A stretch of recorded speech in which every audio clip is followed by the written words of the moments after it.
Hello， 天秤座的朋友們，大家好，我是 Jane。今天這個影片呢是要給天秤座的朋友們的月運勢能量牌卡解讀哦。那我們的月運勢能量牌卡解讀呢，沒有任何時間上面的限制，所以如果呢你剛好不是在我們首播的時候看到這一則影片的話呢，我會建議你以當下的月份或前後推敲1個月的時間，通通都可以哈。影片下方資訊欄有詳細的影片說明。那當然呢，我也相信什麼時候看見就是最適合你的時間，所以呢，你也可以不需要拘泥這些時間點，你可以去享受這些訊息要為你帶來的協助就可以了，好嗎 ？OK 哈，好，那接下來呢，我們一樣會按照老慣例哈，會有12星座的開場訊息，然後呢，提供給大家作為生活小貼士的參考。首先呢，我第一個很明顯看到的就是呢，某部分天秤座跟天秤座的朋友們哈，你們在這個月呢，非常有可能哈，會開始有這個收集這個杯子的嗜好或癖好 ，OK 哈，就是說最近你可能原本就有收集這個馬克杯的習慣，比如說像有的人去一些不同的國家會收集這個城市杯哈。最近呢，可能剛好朋友幫你帶回來，或你自己會去收集，或者是最近你就是想要換一個新的杯子，不管是運動水壺、杯子這些類型的東西都可以哈。你會買到你非常喜歡的這種材質或者是功能或者是這些質感的這種馬克杯或這種水杯哈。所以呢，我會建議你這個月如果真的有看到喜歡的，就給它買下去吧。OK 哈，因為我覺得呢，這個新的這個馬克杯或這個水瓶等等之類的哈，我覺得它會給你一個新的動力哈。我感覺可能是這個新的馬克杯它可能放在你的辦公桌上，所以你工作起來可能心情也会比較愉悅。那你去運動的時候用這個新的水瓶，好像也給自己一個新的目標跟動力。OK 好，這個就是這個能量場給我呈現的一個感受哈。好，那第二個呢，我感覺某部分的天秤座的朋友們，你最近呢會特別去注重有一些營養上面的均衡的攝取，特別是有一些人你們會最近呢會特別去研究一些這個叫什麼？那個什麼營養元素嗎？好，是這樣說。比如說你以前可能都不吃什麼綜合維他命現在你可能注重比如說什麼鈣片攝取什麼維他命 C 你覺得應該要每天什麼增量等等之類的哈。就這個月份，我覺得你會特別着重在這樣子的營養的那叫什麼保健食品哈。對，應該是這樣講。OK 哈。好，那某部分的我感覺這邊有個很細微的能量場哈，就極小眾的天秤座的朋友們，你們會特別去補充跟這種益生菌跟腸道這些有關的這些營養食品 OK 哈。好，那最後一個要給天秤座的這個開場訊息是呢，我感覺天秤座的朋友們呢，你們最近呢特別適合跟這個這個叫什麼石頭，我突然忘記月光石我想起來了。好，我在看它的樣子跟顏色，但是我突然停下來說，這是什麼意思？什麼水晶？我突然忘了哈。月光石哈，對哈，新來朋友們可能对我不是很了解哈，因为我在傳訊的過程當中，我不會讓我的自主意識進入到這個能量場，所以有些時候我要去回想一下這些實體的東西或這些資訊的時候，我要有一段時間去 process that， 就是要去把這個腦袋裡面的記憶跟這些東西抓回來哈，不好意思哈。所以呢，我覺得這個月份的天秤座的朋友們，你特別適合跟這個月光石的這個能量場進行一個結合，好不好哈？有的人如果你沒有戒指啦，或者是有這個項鏈啦，通通可以給它戴起來，好嗎 ？OK 哈，手串也可以哦。OK， 好，那以上呢，這個就是要給你的開場訊息，我們就準備進入到這一次你的月運勢能量牌卡解讀，好嗎 ？OK 哈，首先呢，這個月份你的挑戰牌卡是權杖5，這3組能量牌卡分別是過去、現在、未來的能量場，在我手中，你目前看不到可能會迎來的事件是錢幣7。OK， 那我們就一起來看看天使跟宇宙有什麼樣訊息，希望透過傳訊者我來告訴天秤座、天秤座的朋友們，好嗎？那請給我一點時間，讓我去感受你能量場上面的呈現跟細節哦。好，請稍後哦。Hello， 大家好，我是 Jane， 非常歡迎大家來到我的頻道收看我的影片。為了提供給大家更多豐富精彩的內容，在今年我成立了思維手術室社群，想要邀請你一起來靈活運用媽媽生給我們的大腦。那在社群裡，我將會帶領大家一起練習思維改寫，並且提升自我認知，讓你在面對生活當中的挑戰有更強大的底氣以及過人的應變能力。只要點擊影片下方的資訊欄，就會看到思維手術室的社群連結以及入群步驟的說明影片。那接下來就讓我們一起來看今天精彩的影片內容吧。OK， 行，我覺得天秤座的朋友們哈，你這個月份的一個主軸比較有一點像是說，真心去找到你自己在乎什麼。好，比如說你在乎什麼樣的人事物，你在乎什麼樣的目標，或你在乎你人生的什麼價值，通通都可以。反正這個月呢，你會特別琢磨在乎這件事情上面，或者是這個人事物對你所帶來的意義。我們來看一些細節，好嗎 ？OK， 首先呢，在過去的狀況當中，你抽到的是聖杯4，抽到的是寶劍5，抽到的是權杖1。那這3張牌卡在你過去的能量場當中，給我有一種感覺，就是說呢，你目前呢，在你人生的某個領域範圍，那新來的朋友們，你可以自行套用在你想要對應的交手相關狀況、人數、事件、夢想或目標，或者是感情，以及這個你的創業項目都可以哈。我覺得這個跟你在你心裡對不起，在你的這個生活領域範圍，目前感覺到蠻不錯。比如說，我就舉一個例哈，就以工作上面來說好了，就是說，比如說現在工作上面的收入不錯啦，成就也蠻好的啦，那你對於這個工作的這個內容，可能或許也很滿意。但我甚至會覺得某部分的人哈，你在這個對應的這個領域範圍裡面呢，是已經做出了，就是讓別人會想要來接近你，或來靠近你，或想來挖角你了。比如說，假設你把自己保持得很好，你自己生活過得很滋潤，那可能就有新的追求者感覺到你這種很自愛的這種能量場，他就會深受你的吸引。可能你在工作上面的表現非常的好，所以呢，好到呢，就是有獵人頭公司哈，想要來挖角你哈，想要來就是說，可不可以麻煩你啊，要不要來面試啊？我們有一個更好的機會給你哈。這個就是這個聖杯4給我的一個感覺，就是說你把你自己照顧得很好，在這個領域範圍之內，反而吸引來了非常非常多主動來靠近你，想要為你獻上聖杯，想要為你付出行動的人。但是呢，在這裡呢，這邊有一個寶劍5，那這個寶劍5呢，我覺得在某部分的這個天秤座、天秤座的朋友們來講哈，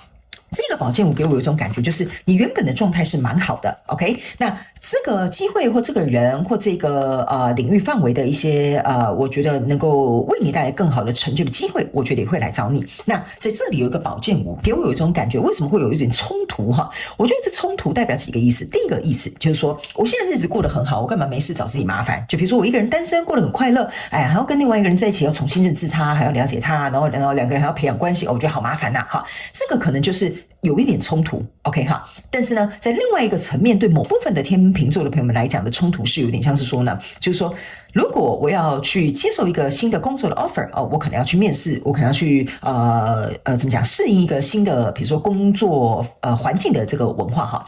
你也會覺得說這值不值得 ？OK， 所以有一個部分，我覺得重點來講哈，這兩個部分的值不值得，或者是很麻煩或者是你會覺得說引起你生活上面的可能又要需要有一些變動哈，這個是我覺得在過去能量場當中你會去感受到的。OK 好，所以呢，在這個狀況之下呢，我覺得你在過去的能量場暫時如果有這些新的機會，有這些人或者有這些我覺得怎麼講我要怎麼形容哈？因為這邊應該有一個很小眾的天秤座的朋友們，就是我覺得你心裡好像在告訴我一句話，就是你不想再受到別人或外在的因素，或者是不可控的人事物來打擾你心中的寧靜。OK 哈，我剛剛有點停頓的原因就是我在讀這個很小派的天秤座的朋友，大概只有5到10%而已哈。你們心裡給我這樣子的氛圍就是如此，值不值得？會不會耗費我的時間？會不會打擾我的寧靜？哈，這個就是你過去能量場呈現的一個狀態。OK 哈，那但是呢，這個人事物或這個契機來，它不一定是說你一定要跟他合作，你一定要去接受這個新的 offer。我覺得這個人事物比較像是有點來敲你的門，讓你去思考說，你覺得你到底在不在乎這個人事物？就比如說你到底在不在乎你一定要有一個人陪伴你，或者是你覺得單身很好，或你到底在不在乎你的工作要不要更大的發揮的領域範圍？那這個對你來講的意義是什麼？所以我覺得這個過去能量場比較像是一個敲門磚，讓你知道說，你可能要思考這個在乎的人事物或這個人事物對你的意義。那來到這個現階段的能量場呢，這邊是一個聖杯騎士，這邊是一個權杖10，然後還有一個聖杯女王。OK 哈，我個人會感覺這為什麼會說這個就是一個敲門磚哈？來到這個能量場，我的感覺就是說這個敲門磚來了哈，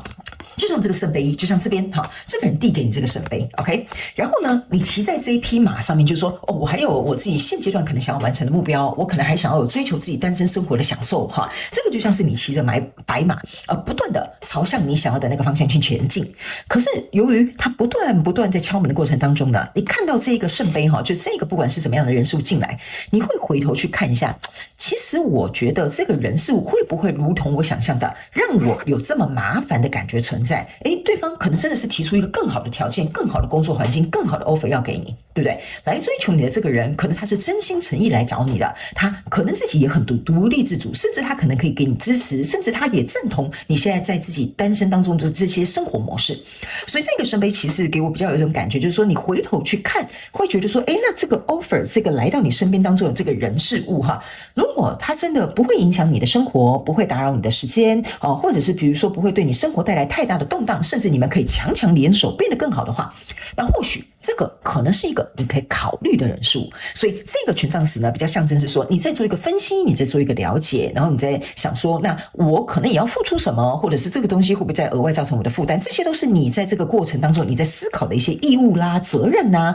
或者是要承擔的這些東西。但是你會開始回頭去看這個敲門磚 ，OK？ 那這個聖杯女王呢，比較有一點像是說你在思考，因為你本身就很好，在這個領域範圍，你對照這個主題領域範圍本來就很好。那我要不要試着去遞出我的這個聖杯？因為你的姿態是一個女皇的姿態 ，OK？ 那這兩個聖杯加起來就會變成是聖杯2，再加上過去他遞過來這個聖杯，就會變成是聖杯3，有點像是一個定局的狀態。這個是你自己本身原有的開心快樂的小世界，但這個比較像是呢，我們大家要能夠來共同組合一個全新的世界。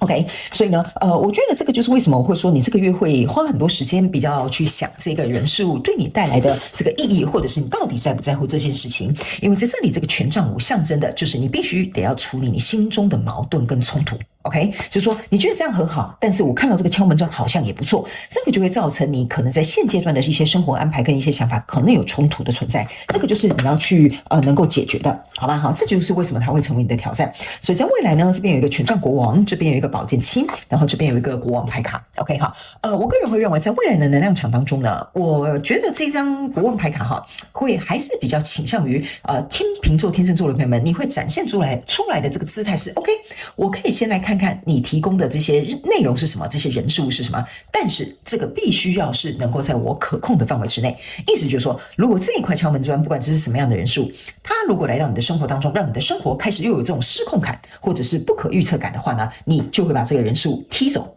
你就不會讓它留在你的生命當中。因為我覺得你經過這一番思考跟調整你自己的這些內在的衝突，跟去衡量這些人事物之後呢，你來到這裡，你會覺得說，其實我沒什麼好失去的，因為我是一個國王嘛，我又是一個女皇，對吧？所以我有能力，我有權利去決定這個人事物是否能不能夠在我的生命當中，在我生活當中的去留。所以呢，這個權杖國王呢，跟這個寶劍7象徵的意思就是說，我願意給這個人事物一個機會，我願意能夠跟他有一個互動的這個往來，但是絕對不能夠去背叛到或者是去違背到我在過去跟現在這個能量場所思考好的我人生想要走的模式或想要的方式。因為在未來你目前看不到可能會引來事件是錢幣7，這個錢幣7象徵的就是說你要準備開始灌溉，因為他拿着一個水瓶在灌溉這棵樹嘛，好，就是說我們可以先嘗試，但我不急着去下一個定論。所以這個東西我覺得你比較有點像是說，經歷過這個思考，你在不在乎有什麼樣的意義的時候呢，你願意打開一扇門或開啟一扇窗，讓這個人事物有機會我們來互相了解，互相嘗試一下。所以我覺得這是一個蠻好的一個心境上面的一個轉變。 OK 哈，接下來呢，我們就用宇宙驗證牌卡來驗證一下剛剛呢我要跟你說明的這些訊息跟這些能量場的一些內容，好吧？好，那最後呢，我們也会來用這個宇宙跟天使的這個補充訊息然後再告訴這個天秤座的朋友們呢你們呢在這個月份有關於這個主題上面呢，有沒有什麼需要特別在注意的地方？好吧 ，OK， 好。我感覺呢，某部分天秤座的朋友們哈，你有可能會需要去看天蠍座的朋友們的訊息，好不好哈？我不知道為什麼我在讀你的能量場的時候一直隱隱約約有這個天蠍座的能量場進來哈你如果是這個新來到我頻道的朋友們呢，請你去看我影片下方的資訊欄，為什麼我會這樣提醒你？好吧 ，OK， 我就不再做贅述了哈。來，首先在過去的能量場當中呢，你抽到的呢，這個是錢幣國王，還有這個戰車牌卡。錢幣國王跟戰車牌卡象徵的是說呢，你正在朝向跟走向一個對你來講絕對會有回報跟收入的一條道路上，所以意思就是說呢，我剛剛是不是有講，你在過去能量場當中，你在這個領域範圍你是過得很滋潤的，就是我的工作我付出我就有回報，對吧？我如果培養時間或者是培養我自己的興趣，在我自己身上我會得到情緒滿足的這個回報，所以這個就是過去能量場當中你在這個領域範圍持續不斷的付出行動得到的長期的回報。那來到這個現階段能量場的時候呢，你抽到了一個錢幣1，然後這邊有一個寶劍1，所以這個意思就是說呢，我剛剛有講嘛，這個敲門磚會來，然後呢，而且你注意看這個敲門磚是這個很大很大的這個錢幣一，最重要的是它還是一個很棒的一個聖杯一。所以呢，這就是為什麼我會說呢，你在這個轉折點中間會去思考的原因，就是這個寶劍一這個 offer 來到我身邊的時候，來到我眼前的時候，我要用這個寶劍一的這個狀態去審視它，去分析它，去了解它，去能夠去就是比如說在這個過程當中去研究它。這個就是為什麼我會跟你說，你在這個過去跟現在這個階段的能量場比較有點像是好奇的，然後帶着可能想要去探索的心態去做。所以你的挑戰牌卡在這邊呢，這是一個錢幣侍者，意思就是說，你看到這個人就有點像是，這個機會來了哈，就是剛剛我講的。這個敲門磚它來了，別人先遞給你，那你有沒有打算要去接收它？這就是為什麼，這就是你的挑戰。你要能夠把你自己的內在衝突，或者是把這些來到你身邊這個人事物去做一個很簡單的剖析跟分析。接下來來到未來的這個能量場當中，你抽到這個是Flower of Life， 然後這個是錢幣十，所以我才會跟你說嘛，這個就是你生活現在過得非常的豐盛。如果這個人事物要來到你的生命裡的話，一定要能夠為你帶來這種非常完整的一個怎麼講，完整的一個狀態，就是這個錢幣十。就是說，它能夠讓我的生活變得更加的穩定，或者是我喜歡的模樣，或者是我想要的方式，因為這樣子我才能夠有一個持續開花結果、燦爛我想要去走的這個人生旅途或者是願景。所以其實你可以看見哈，為什麼我剛剛在這個第一副牌卡解釋比較久的原因，是因為你的第二副牌卡完完全全就是在解釋我剛剛告訴你的這個心理路程。OK 哈，所以接下來呢，我們來看最後天使跟宇宙有什麼樣補充訊息要給我們天秤座的朋友們哈。他們說呢，你的負債已經還清了哈。來，這張牌卡哈是一個蝴蝶 ，OK 哈，這個是一個蝴蝶仙子哈。他沒有，我跟你講哈，這張牌卡不是說什麼你真的有負債還清了，當然也是有可能的，你真的有負債還清哈，可能在這個月底剛好車貸繳清了哈。但是這張牌卡額外要衍生的一個含義的意思是要告訴你的意思是說，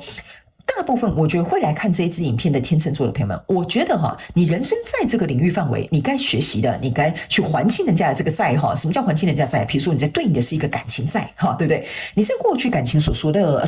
這個課題，所要得到的這些自我成長跟認知，你已經擁有了，所以在這裡你不願意再走同一條回頭路，所以這個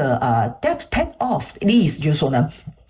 我已經在過去學到我的教訓了，所以在現在我不允許任何人事物再來讓我重蹈覆轍，進入到這樣的狀況裡。所以他們要告訴你的一件事情就是，你不要太擔心，你已經在過去學到你的經驗了，你了解要怎麼樣去處理了。你唯一要做的事情就是把這些所學習到的課題跟這些功夫跟方法或者是應變模式持續的去運用，但是要持續敞開心去接受新來到你人生當中的這個人事物或者是機會，讓你能夠有機會，除了能夠在過去所學或者是所經驗這些東西能夠去應用之外，最重要是不要一朝被蛇咬，10年怕草繩，反而呢可能錯失了一個對你來講非常珍貴或者是非常適合你的人事物來到你的身旁，好嗎 ？OK 哈，好，那以上呢這個就是要給天秤座、天秤座的朋友們這一次的月運勢能量牌卡解讀。我覺得你這一次的月運勢能量牌卡解讀比較像是心理上面的一個蛻變，然後你來到一個比較了解自己的位置，所以我覺得呢你可以重複去咀嚼這一支影片，我覺得可能在到時候你的能量場走到這裡的時候，你就可以去對應這個人事物